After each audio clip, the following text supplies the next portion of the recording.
Hello and welcome to The Little Simple Life, a podcast about living your most intentional, inspiring life.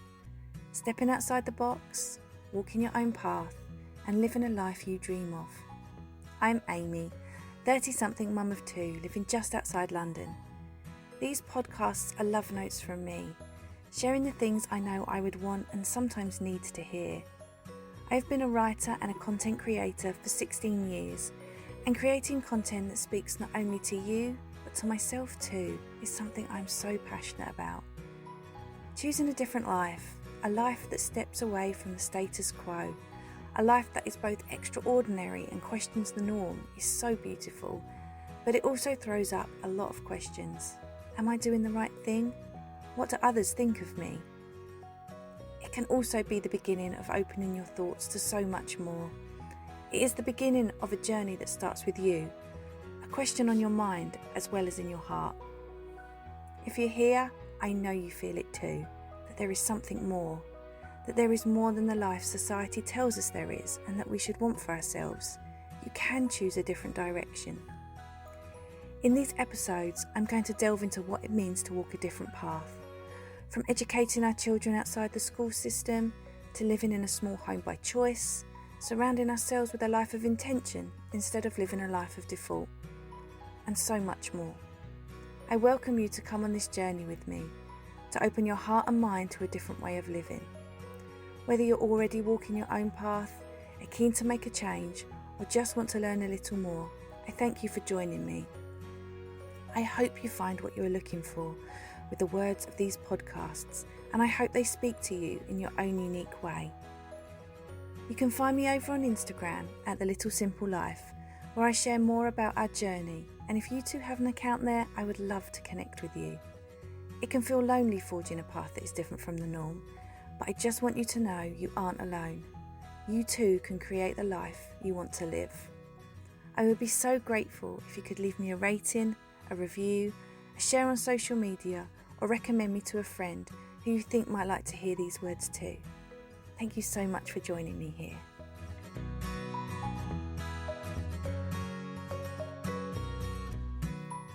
On today's episode of The Little Simple Life, I'm going to be sharing a little bit about our journey into creating a life by design. So, what is a life by design? What does it mean to live an intentional, more inspired, mindful life? Well, I guess it can mean whatever you want it to mean. It can mean whatever is the most meaningful to you. I know that doesn't help, but don't worry, I am going to go into a little more detail. For us, it means living a life that we create, a life that we have designed, and not a life that society tells us we should live.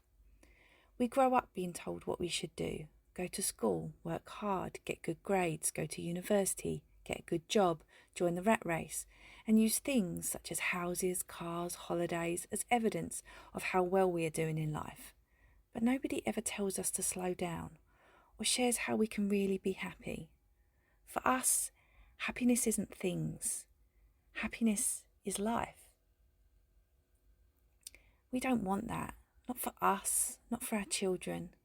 That generational cycle stops with us, and we're doing everything in our power to make sure that our children can live a different kind of life. We want our children to enjoy their childhood, all of their childhood, not just the moments they aren't in school following along with an outdated system. I probably should have warned you before now that I have big opinions, and I hope that this can be a space where we can share them together.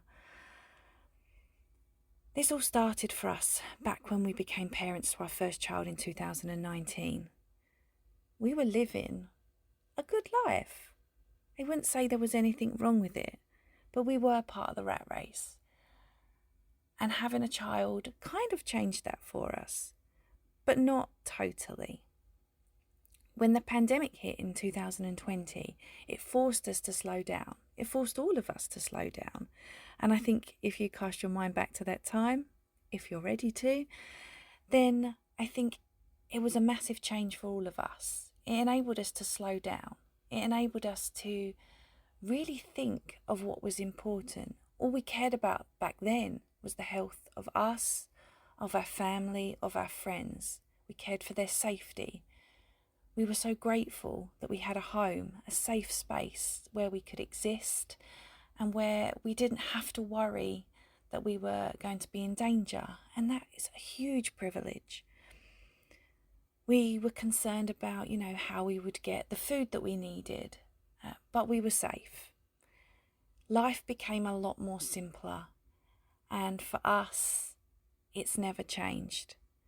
There are so many things about the pandemic that have been so awful, and there are still times when I think back and I think, my goodness, I don't want to remember those times. But also, so much good has come from it for us, for our family. And there were really hard times. Financially, we've had difficult times through the pandemic, but we've come out the other side. But it forced us to slow down.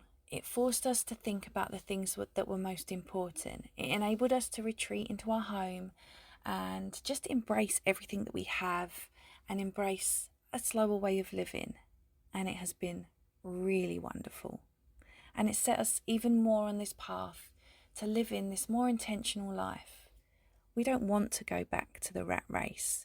We don't want to put our children in school and send them out of our house and out of our care and put them in the care of someone else. No one is going to care and love on our children as much as we do. No one is going to care for their education as much as us.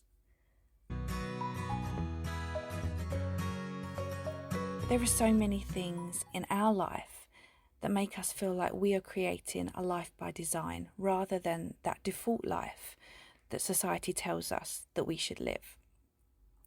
I'm going to go into so much detail in future episodes on some of these topics, if not all of them, and I'm more than happy to go into great detail on them. I have a lot of opinions and a lot of views, and I really do welcome you guys to join with me and share your own views on these things when these episodes come up in future. But I thought it would be helpful today to just start with some of the things, just an overview of the things that we do or the things that we are passionate about. So when it comes to our home, for one thing, that's one area that we really feel like we are creating this inspired, intentional and mindful life. We live in a small home by choice. And when I say by choice, it comes from a number of choices really. We live in a small home because originally that's all we could afford at the time. We've lived here 5 years. We live in leafy Hertfordshire. It's beautiful, but it's very, very expensive. And at the time when we purchased this place, we purchased to our almost maximum. And that's a life that I don't want to and I'm not prepared to live in future. We are 5 years in. We're in such a better position than we were then for so many different reasons, even though the pandemic was tough financially in some aspects. But we have this home, and now we could move if we wanted to. We could do the big upgrade. We could move into a bigger home, another bedroom, but we don't need it. We don't need it yet. We will one day. We have one boy and one girl, and I would love to give them their own space when they're older. But for now, it doesn't have to be.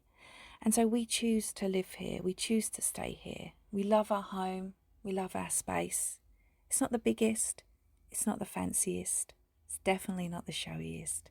But it's ours. And little by little, bit by bit, we are creating a wonderful home that we love. We're inspired by it. We're inspired by creating wonderful spaces around it and just being really creative with all the things that a small home offers. We could easily move to a bigger home, but I also think there's a lot of fun and a lot of joy in creating these small home hacks, just living in a space and making it work wonderfully for you. And I think because of that, our home has so much life to it, and I love that. Part of that is also living with less. When you live in a smaller space, you need less things. But when you live with less things, you start to realise that you really only do need the things that bring you the ultimate joy. We live in a society that is steeped in consumerism, and to live with less is almost radical. Isn't that crazy? That we are designed by the way society designs us to spend the money, sometimes that we don't have, to buy things that we don't really need, so that we can fill our homes with all of this stuff. It makes no sense to me. So living with less is something we've been embracing. Are we there yet? No. Will we ever be there? I don't know. Where is there? I think that's a really good question. I'm not a minimalist by any stretch of the imagination, but I am on a minimal journey and I'm enjoying it. And I'm going to go into that in so much more depth later down the line. We try and make eco choices in our life as well. And that comes from, I guess, as well, living with less. One of the biggest eco choices that we make is to be a one-car family, which I think you'll agree with me is quite radical in this day and age. We have neighbours here who have 2, 3, sometimes even 4 cars, and we live in a 2-bedroom home. That's crazy. But we make eco choices where we can, and we also aren't perfect, but we do the best with what we have. Like I mentioned about living minimally, something else that is really big in our life is a minimal life for our children as well.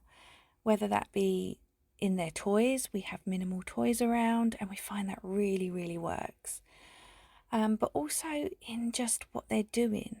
They don't need to be rushing all the time. None of us need to be rushing all the time. I'm going to go into minimal toys and toy rotation and everything like that in a future episode, because it's something I talk about quite frequently on my Instagram account, and it always is a good one for discussion and debate, I find. Also around our home, we create intentional spaces, clear spaces, bright spaces. We are so very, very lucky in that our home is so bright. We have multitude of windows in every room. It was one of the things that drew me to this home in the first place. The natural light is probably second to none, and one of the reasons that I could not imagine moving from this home. Another reason why I could not move from this home is we live facing open countryside. Our views are beautiful, and while many people say that, it's not the be all and end all, there is something so calming and so relaxing just looking out over a sunset or a beautiful view. It is one of my favourite things about living here. And when it comes to our life, there are many different things that we are creating to live this life, this slower life of more intention, and just be mindful about where we spend our time. Time is our most important commodity. We can never get our time back. And so it's important that we spend our time on the right things. For us, it's about a work-life balance, a true work-life balance. The pandemic brought so many people home from offices and into their own homes to work full-time. Some people love working from home, some people hate working from home. But it does provide for many people a much better work-life balance. We're finding in our home, with my husband being home now full-time, he won't return to an office, that our work-life balance is so much better, and it has definitely helped us promote this slower way of life within our family. He still works a 9 till 5, but for a wonderful company, and again, that really helps with this work-life balance. I am currently on maternity leave after having my second child last May, but on the whole, I'm a freelancer and I create the kind of life I want within my work, and that's something that I intend to get back to, something that I can fit around my children. We want a life for them with no school, and that's something I really intend to get into depth on. in later episodes of this podcast. But we don't want them to have a life where they feel hurried and rushed, where they don't have to learn a prescriptive curriculum, where they can follow their interests and be creative.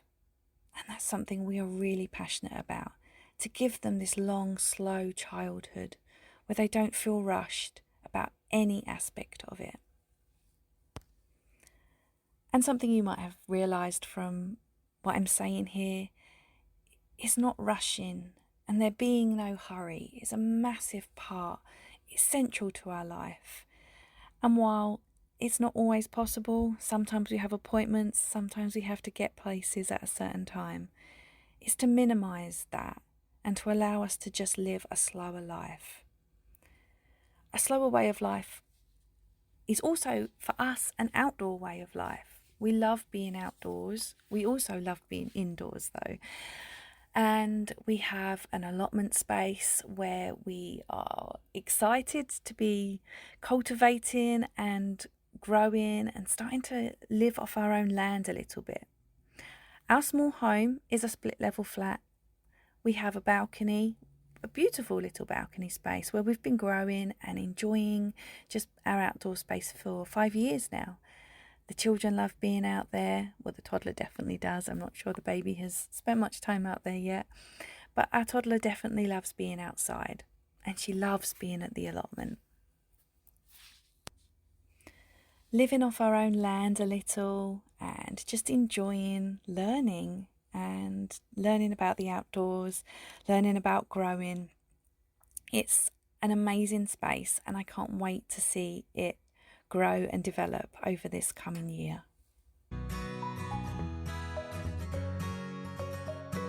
These things, they all go into part of creating this life by design that we love, that we want to live. Thank you so much for listening to today's episode, and thank you so much for all the support all of you give me on Instagram all the time. I appreciate every single one of you so much. Next week, I'm going to delve a little more into what it means to live an inspired life. I can't wait to see you then. And in the meantime, please connect with me on social media. I would love to know what you think of this first episode. Have a wonderful week, friends, and I will speak to you soon.